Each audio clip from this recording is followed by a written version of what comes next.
Fala pessoal, eu sou o Diego Souza, esse é o nosso canal Falando de Flu e hoje vamos debater um pouquinho sobre a derrota do Fluminense para o Botafogo 2-0. Vamos falar também um pouquinho dessa tática do Diniz, se ele deve mudar essa tática que ele vem adotando nos últimos jogos. Mas antes de mais nada, queria pedir sua ajuda. Se você assistiu do Falando de Flu, se inscreve, dá essa moral pra gente. Se você gostar do nosso vídeo, compartilha com os amigos tricolores, compartilha nos grupos tricolores e ajude o Falando de Flu a chegar cada vez mais longe e alcançar mais inscritos. Agora, sem mais delongas, bora pro vídeo de hoje. O Fluminense entrou em campo ontem contra o Botafogo, perdeu por 2-0. No início muito ruim do Fluminense ali, né? Com 20 minutos já estava 2-0 para o Botafogo. E o meu ponto de crítica fica muito pela questão da escalação do Diniz. Por quê? Eu venho falando já em alguns momentos, algumas lives, que eu troco ideia com os amigos, alguns vídeos aqui no canal de quem acompanha, que o Fluminense não pode jogar nesse 4-2-4.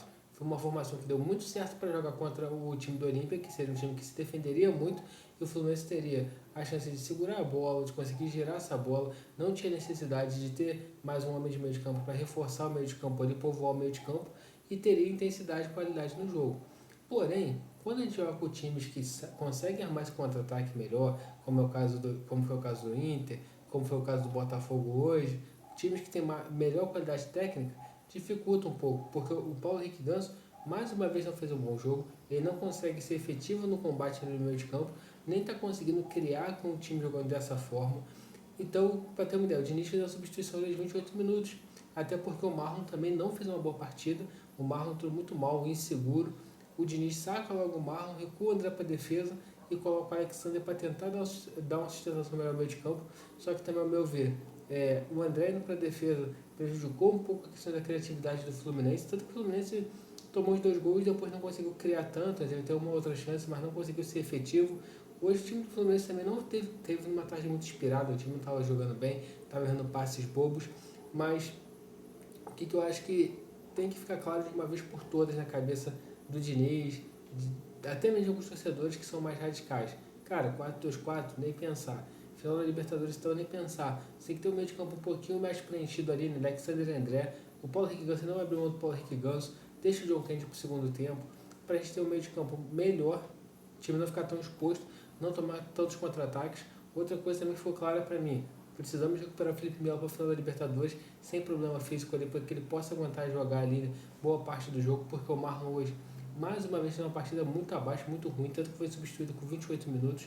O Marlon não consegue, né, ter boas atuações. Eu achei que o Marlon chegaria no Fluminense, vestiria a camisa, jogaria pra caramba, roubaria a vaga do Felipe Melo, mas a gente vê que não é isso que vem acontecendo. Né? O Felipe Melo, mesmo jogando com problemas físicos, mesmo sendo lento, ele consegue ter mais presença de jogo do que o Marlon, ele consegue ousar mais na saída de jogo que o Marlon. Então isso aí para mim fica claro. Final da Libertadores, o Felipe Melo precisa ter condições, ele e o Nino, para jogar junto ali, né? Claro, não vai aguentar jogar o jogo todo, mas pelo menos uma parte do jogo.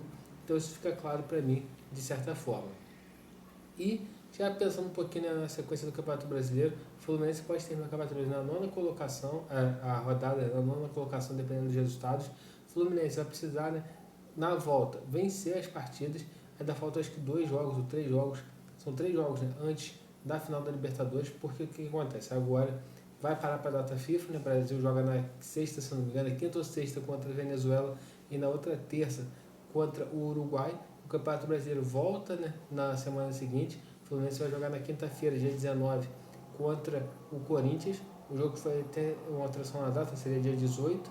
Só que como dia 18 o Diniz talvez não teria tempo hábil para voltar da seleção, a CBF mudou ali, né? Botou um diazinho para frente, depois pega Bragantino e Goiás antes da final da Libertadores. Acho que esse jogo contra o Corinthians com força máxima, contra o Bragantino pode ser que um ou outro seja poupado, e contra o Goiás provavelmente teremos um time bem misto ali, né? Já pensando na final da Libertadores, que vai acontecer, né, no final de semana. E como um todo, Fluminense, claro, é muito difícil também, depois de um jogo tão desgastante igual foi aqui do Beira-Rio, tanto cansaço físico quanto mental que os jogadores foram, né, uma carga muito grande sobre os jogadores, você exigir muito, tanto que a torcida cantou, incentivou o time, né, mesmo de 2-0, cantando que nós vamos ganhar a Libertadores, incentivando, e é isso, é tentar continuar pontuando no Brasileiro, nosso foco total agora é dia 4 de novembro, mas alguns ajustes precisam ser feitos nesse time e para mim fica claro que esse 4-2-4 não dá certo mais, então ele precisa ver isso. Também outro ponto te alerta, o Ganso não vem bem, será que não é exatamente pensar em uma outra composição sem o Ganso, porque o Ganso realmente não vem jogando bem, foi até vaiado em alguns momentos da partida de hoje, então o Fluminense precisa encontrar, né, essas soluções até 4 de novembro. Claro, o Diniz agora vai para a seleção, depois volta para o Fluminense, visando, né, a sequência dos jogos do Brasileiro e principalmente a final da Libertadores, mas um jogo do Botafogo assim, desse sinal de alerta, pelo menos para mim, que 4-2-4 não dá mais. Então, pessoal, esse é o vídeo de hoje. Se você gostou, deixa seu like, compartilha nos grupos tricolores, compartilha com os amigos tricolores, pede a galera para dar força no Falando de Flu e nos ajude a chegar cada vez mais longe. Saudações tricolores e até a próxima.